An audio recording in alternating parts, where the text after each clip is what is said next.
Assalamualaikum warahmatullahi wabarakatuh. Selamat datang kepada teman-teman praktikum menggambar teknik tahun 2022. Perkenalkan, saya Laila Fitriani, asisten laboratorium sistem produksi. Di sini saya akan menjelaskan video tutorial praktikum menggambar teknik pada modul 1, yaitu dasar-dasar AutoCAD 2 dimensi. Untuk tujuannya sendiri, itu untuk memahami fungsi dari software AutoCAD. Untuk tujuan lainnya ialah untuk mengetahui beberapa metode untuk penggambaran dua dimensi, mengetahui instruksi yang terdapat dalam pembuatan gambar dua dimensi, dan mengenali tools yang terdapat dalam pembuatan AutoCAD dua dimensi. Pada video tutorial ini, kita akan membahas tools-tools yang akan dipakai sebagai dasar kita menggambar teknik. Yang pertama ada line, kemudian ada construction line, polyline, kemudian ada polygon, rectangle, arch, circle, revision clouds, spine, ellipse, ellipse arch, MText, kemudian ada region, ada hedge, dan ada gradient. Nah, jadi untuk teman-teman, sebelum kita memasuki modul-modul selanjutnya, kita harus sudah paham betul cara memakai tools-tools dasar pada modul 1 ini. Nah, jadi sebelum mulai, sesuai kemarin saat pelatihan software AutoCAD, kita pakai AutoCAD Classic migrated from AutoCAD 2010. Pada bagian bawah ya teman-teman yang gambar gear itu. Kemudian kita langsung mulai aja ya ke tutorial tiap toolsnya. Nah, yang pertama yang akan saya jelaskan ialah tools line. Nah, tools line ini kita bisa langsung klik toolsnya atau kita bisa komen line, kemudian enter. Nah, kita bisa bikin garis ya teman-teman, kita klik kiri, kemudian tarik ke kanan maupun ke kiri, dan kita ini bisa membuat juga garis diagonal. Tidak hanya horizontal maupun vertikal, kita pun bisa membuat garis diagonal. Nah, untuk membuat line sendiri, kita bisa membuat line yang memang tidak lurus ya teman-teman. Bisa kita zoom in. Nah, untuk memudahkan kita membuat garis lurus, pada bagian bawah bisa diklik yang ortho mode, yang lambangnya siku-siku, yang 90 derajat. Nah, ketika kita sudah mengaktifkan ortho mode, maka line yang akan kita buat juga akan otomatis bentuknya lurus teman-teman. Dan bisa dilihat pada perbedaan ini ya. Ini untuk tools line sendiri, kemudian kita lanjut ke polyline. Untuk polyline, selain kita dapat mengklik toolsnya, kita bisa komen dengan P-line, kemudian enter. Nah, untuk polyline sendiri, itu memang suatu tools yang memang bisa membuat garis atau bentuk yang sesuai yang kita mau ya teman-teman. Jadi, kalau untuk pemakaian polyline disesuaikan dengan kebutuhan teman-teman. Nah, lanjut ke polygon. Nah, polygon ini salah satu tools yang kita bisa pakai untuk membuat beberapa macam bentuk dua dimensi seperti segitiga, segi 4, segi 5, segi 6, sampai segi 8 pun untuk polygon sendiri ini bisa teman-teman. Nah, untuk polygon sendiri kita contohkan bentuk segitiga, maka kita ketik angka 3, kemudian enter. Nah, kita klik kiri, kita pilih option yang inscribe in circle. Tapi di sini ada dua pilihan ya teman-teman, bisa disesuaikan sama kebutuhan teman-teman. Kita klik yang inscribe in circle, kemudian kita tarik. Kita tarik ini tergantung teman-teman kebutuhan kita. Kita tuh bentuk segitiganya mengarah ke atas, ke bawah, ke samping kanan ataupun ke samping kiri. Untuk contoh ini ke atas dengan ukuran 1. Nah, akan seperti ini bentuknya teman-teman. Untuk contoh lain, bentuk dua dimensinya saya akan buat itu segi 6, maka kita ketik 6 dan enter. Kemudian klik kiri, inscribe in circle. Nah, kita bisa buat segi 6 ya teman-teman, dengan bagian atas yang mendatar maupun seperti runcing ya teman-teman. Kita di sini tulis 1. Nah, jadi memang kita bisa menggunakan polygon ini untuk banyak bentuk dua dimensi, seperti segi 5 juga kita bisa. Nah, seperti ini teman-teman ya.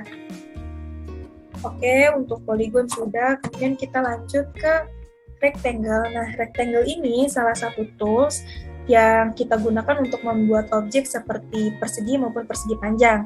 Nah, kita bisa Command Rec, kemudian Enter, kita buat nih. Yang perlu teman-teman perhatiin dalam pembuatan rectangle itu ada 2 kolom kotak ya teman-teman. Nah, untuk yang sebelah kiri itu menunjukkan nilai X, dan yang sebelah kanan itu nilai Y. Nah, X dan Y ini bisa kita asumsikan seperti sumbu atau titik koordinat. Nah, di mana garis X itu yang mendatar dan Y itu yang vertikal. Artinya, untuk 2 dimensi, sumbu X atau sumbu yang mendatar itu merupakan nilai panjang, dan sumbu Y atau yang vertikal itu untuk lebarnya. Nah, di sini saya contohkan 10,5. Nah, yang perlu teman-teman perhatiin dalam pembuatan rectangle itu, di sini saya kasih salah satu contohnya. Untuk nilai koma dalam suatu angka itu menggunakan tanda titik, dan untuk mengganti dari sumbu X ke Y itu menggunakan tanda koma. Maksudnya seperti ini, kita membuat persegi panjang dengan panjang 5,5, panjangnya 5,5, artinya nilainya 5,5. Dan untuk memindahkan ke sumbu Y-nya, kita menggunakan tanda koma. Nah, berapa nilai sumbu Y-nya? Kita tulis misalkan 2. Nah, seperti ini teman-teman. Ini untuk rectangle. Nah, kemudian kita ke arch. Nah, arch ini sebenarnya kita bisa membuat seperti setengah lingkaran ya teman-teman. Di sini saya coba dengan garis bantu sepanjang 15. Kemudian kita pakai garis tengah, kita ambil ya teman-teman dari tengahnya sini. Nah, dalam menentukan titik-titik seperti ini, itu kita bisa lihat di object snap. Kita harus mengaktifkan object snap. Nah, object snap ini kita bisa lihat di bawah, ada persegi yang sebelah kiri atasnya tuh ada titik warna hijau. Nah, kita klik bagian panah ke bawah. Di situ ada beberapa macam seperti endpoint, midpoint, center, node, quadrant, intersection, extension, dan lain-lain. Itu kita centang semua aja ya teman-teman. Nah, jadi mempermudah kita buat melihat titik tengah garis itu di mana, endpoint-nya di mana, dan lain-lain. Nah, kita buat titik tengah ini ke atas dengan nilai 5. Nah, untuk arch-nya sendiri, kita bisa langsung klik toolsnya atau command arch. Nah, kita bisa langsung klik pada bagian endpoint, kemudian ke titik atas, kemudian endpoint yang sebelah kanan. Maka bentuk arch-nya juga akan jadi seperti ini. Oke, kemudian lanjut ke kita membuat elips nih teman-teman contohnya. Nah, untuk elips sendiri, ini merupakan semacam lingkaran namun bukan lingkaran bulat ya teman-teman. Jadi kayak bentuknya memang agak seperti lonjong. Nah, jadi untuk elips sendiri itu yang pertama itu kita tuh membuat sumbu Y-nya dulu aja ya teman-teman. Diarahkan ke atas, di sini saya kasih nilai 2. Nah, ketika kita udah memiliki nilai sumbu Y-nya 2, kita tarik ke kanan untuk mengetahui nilai sumbu X-nya. Nah, sumbu X-nya ini kita pakainya jari-jari teman-teman, karena ini hanya setengah ya teman-teman. Nah, jari-jarinya misalkan kita asumsikan 3. Nah, makanya elips ini memiliki panjang sumbu X-nya 6 dan sumbu Y-nya 2. Seperti itu teman-teman. Nah, untuk mempermudah contoh dalam penerapan beberapa tools, kita akan coba gambar seperti pada modul 1 praktikum teman-teman, yaitu pada contoh pembuatan gambar 2 dimensi. Nah, teman-teman, jadi bisa dilihat di modul. Jadi untuk mempermudah pembuatan, yang pertama kita lihat itu di situ ada bentuk persegi panjang. Nah, kita pakai persegi panjang atau bisa command rec, terus enter. Nah, kita klik kiri, kemudian geser. Bisa dilihat di situ bahwa nilai panjangnya itu bernilai 10 dan lebarnya 5. Maka kita ketik sumbu X-nya 10, sumbu Y-nya 5, jadi 10,5, kemudian enter. Seperti ini. Kemudian di dalam persegi panjangnya terdapat 3 lingkaran, di mana mempunyai 1 lingkaran besar dan 2 lingkaran kecil. Kita bantu menggunakan line. Kita cari titik tengahnya dari atas ke bawah. Nah, untuk membuat circle tadi, kita tuh akan mencari titik tengahnya teman-teman. Nah, kita bisa langsung command circle. Nah, kita klik bagian tengahnya, klik kiri pada mouse, kemudian tarik. dan dapat dilihat bahwa jari-jarinya bernilai 1. Maka kita ketik 1, kemudian tekan enter. Dan di samping kanan kiri lingkaran tersebut terdapat lingkaran kecil juga ya teman-teman. Kita buat dengan garis bantu. Kita cari titik kuadran dari lingkaran ke titik tengah garis, kemudian dari titik kuadran lingkaran ke titik tengah garis tersebut. Nah, untuk caranya sama, kita tetap cari garis tengahnya, kemudian klik kiri dan diukur bahwa di situ tertera jari-jarinya 0,5, berarti 0,5, kemudian enter. Kita lakukan hal sama pada lingkaran sebelah kanan. Nah, untuk ukurannya 0,5. Jangan lupa ya teman-teman, untuk penilaian koma pada suatu nilai itu menggunakan tanda titik. Nah, kita bisa hapus garis-garis batu ini dulu ya teman-teman.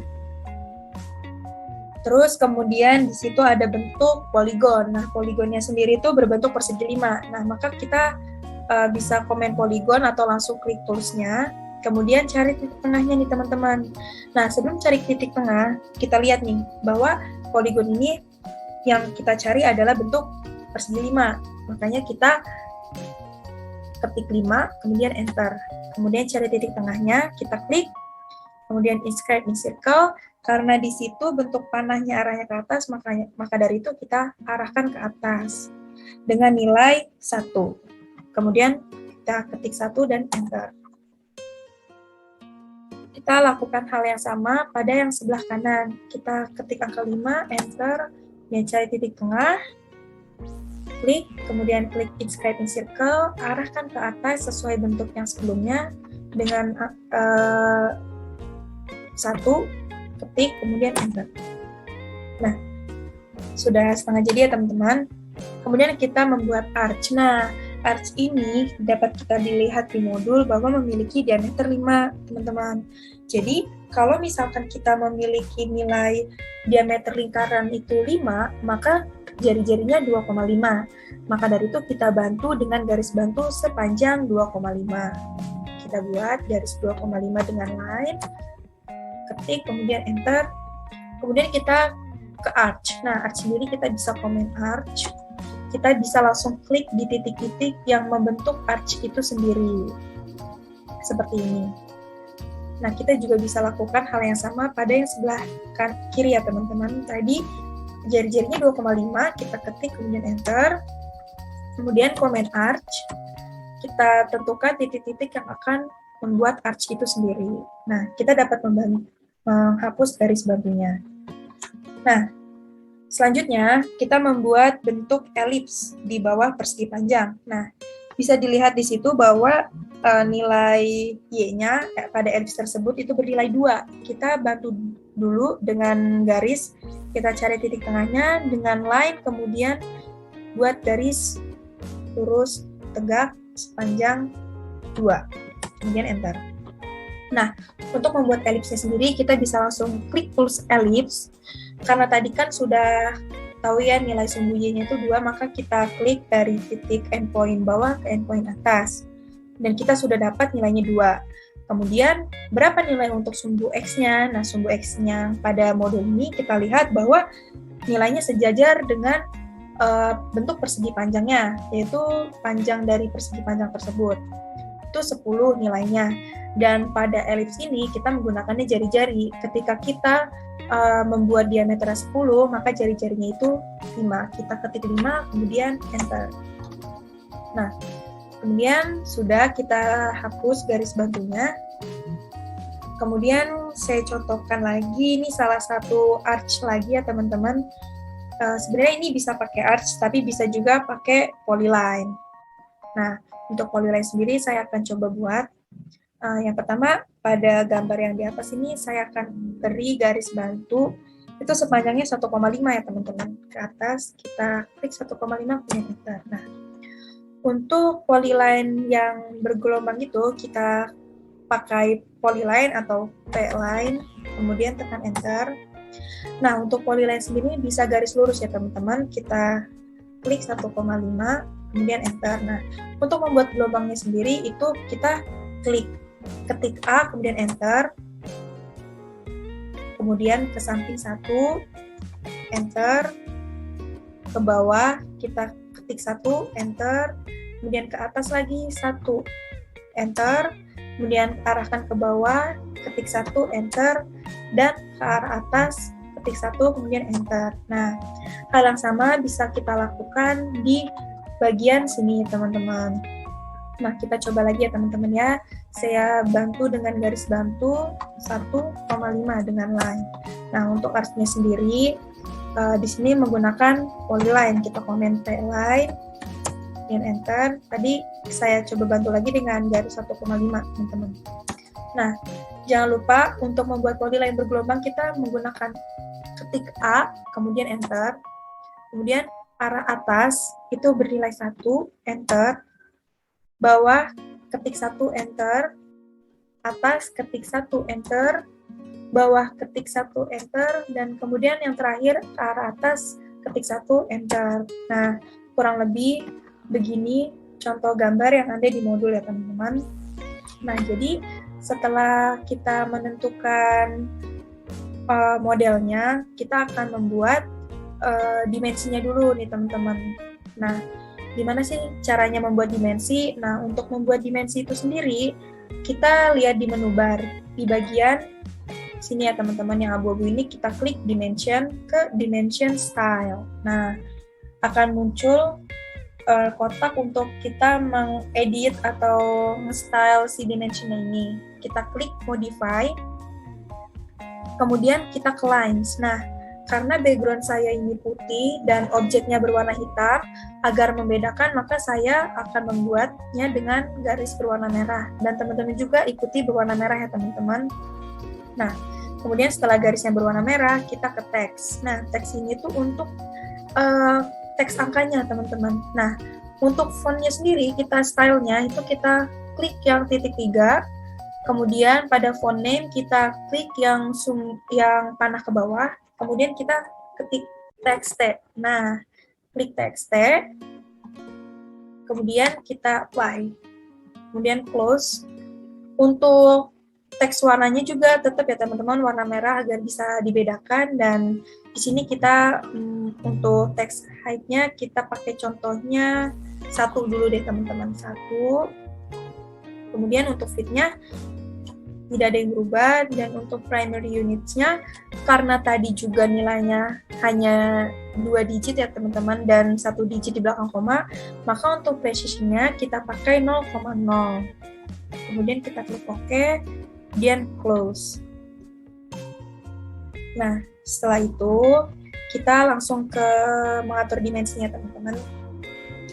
Jadi yang pertama kita akan mengukur dimensi panjang dari persegi panjang. Dan untuk dimensi juga itu ada beberapa macam, teman-teman. Kita klik menu bar dimension, di situ ada tertera linear, align, kemudian ada radius, kemudian ada diameter, dan lain-lain. Nah, untuk linear ini tuh merupakan dimensi untuk garis tegak lurus. Nah, kita coba pakai linear untuk panjang persegi panjang ini. Kita klik setiap sudutnya, kita uji bahwa panjangnya 10 dan nilainya benar 10. Kemudian untuk lebarnya kita tetap pakai dimension, kemudian linear. Untuk lebarnya juga nilainya sama dengan yang di modul, yaitu 5. Kemudian kita bisa coba juga di bagian elips ya, teman-teman. Kita mengukur sumbu Y dari elips ini nilainya berapa. Di modul itu nilainya 2 dan di sini nilainya benar, teman-teman, 2 ya. Kemudian untuk yang lain itu ada radius. Nah, radius ini artinya jari-jari, teman-teman. Nah, kita coba cek jari-jari lingkaran kecil pada gambar ini. Di modul tertera bahwa jari-jarinya bernilai 0,5. Dan setelah kita buktikan, benar, jari-jarinya bernilai 0,5. Kemudian kita coba juga di dimension radius ke lingkaran yang besar. Kita coba bahwa pada modul jari-jarinya 1, dan setelah kita buat, jari-jarinya itu 1. Begitu, teman-teman. Nah, jadi kurang lebih gitu ya, teman-teman. Jadi teman-teman bisa memakai beberapa dimensi dan yang bisa digunakan untuk beberapa model juga.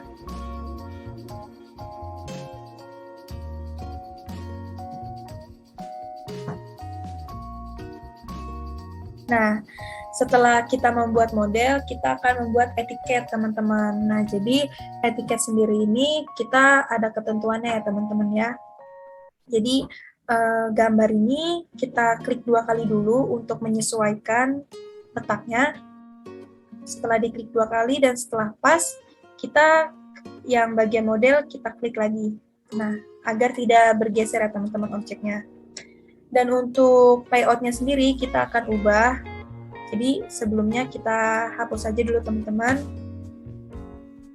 Kita kemudian di bagian pojok kiri bawah sampingnya model itu ada layout 1, kita klik kanan. Kemudian page setup manager. Kemudian klik. Kemudian kita modify. Nah, kemudian kita pilih yang name-nya DWG to PDF. Nah, setelah itu kita ke properties. Nah, di properties ini kita klik yang modify standar paper size. Nah, kita cari yang ISO A4 nilai 297 kali 210. Kemudian modify lagi. Udah 0 semua, ini nilainya harus 0 semua ya teman-teman. Kemudian next, finish, kemudian oke. Nah, untuk paper size-nya juga kita samakan dengan sebelumnya, yaitu memakai ISO A4 berukuran 297 kali 210. Nah, untuk skalanya itu 1:1, kemudian oke. Nah, untuk layout-nya seperti ini. Dan untuk membantu pembuatan layout, kita bisa pakai rectangle ya teman-teman. Nah, kita bikin ukuran dengan nilai X-nya 297, Y-nya 210, kemudian tekan Enter. Nah, kemudian kita balik lagi ke layout tadi, layout 1 kita klik kanan, Page Setup Manager, kemudian Modify. Di sini akan ada plot area. Nah, plot area ini ada tanda panah ke bawah, kita klik, itu jadi window. Nah, window itu kita zoom out dulu ya teman-teman, kita klik bagian kiri atas ke kanan bawah. Kemudian setelah itu kita klik centang di center the plot. Nah, setelah itu kita klik OK. Kemudian close. Untuk membuat border etiketnya sendiri, itu kita menggunakan ini teman-teman. Kita menggunakan offset. Nah, mungkin teman-teman di modul ini belum belajar offset, cuma untuk pembuatan etiket kita harus sudah memakai offset ya teman-teman. Nah, pakai offset.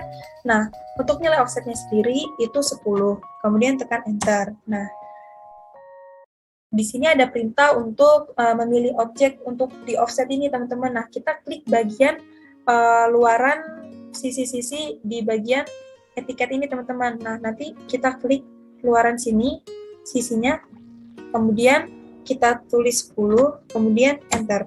Nah, jadi akan jadi border buat etiketnya ya teman-teman. Nah, jadi kemudian selanjutnya untuk melihat hasil objek yang kita buat, kita klik View di menu bar, kemudian cari Viewports. Karena ini masih 1 dimensi ya teman-teman, masih 2 dimensi, jadi kita pakainya one viewport, jadi cuma 1 viewportnya aja. Kita tarik dari garis ini, klik kiri ke pojok kanan bawah, kemudian klik. Nah, jadi objeknya ini bakal muncul teman-teman. Nah, jadi ini kan gambarnya terlalu dekat ya teman-teman, jadi bisa langsung diklik 2 kali, klik kiri 2 kali.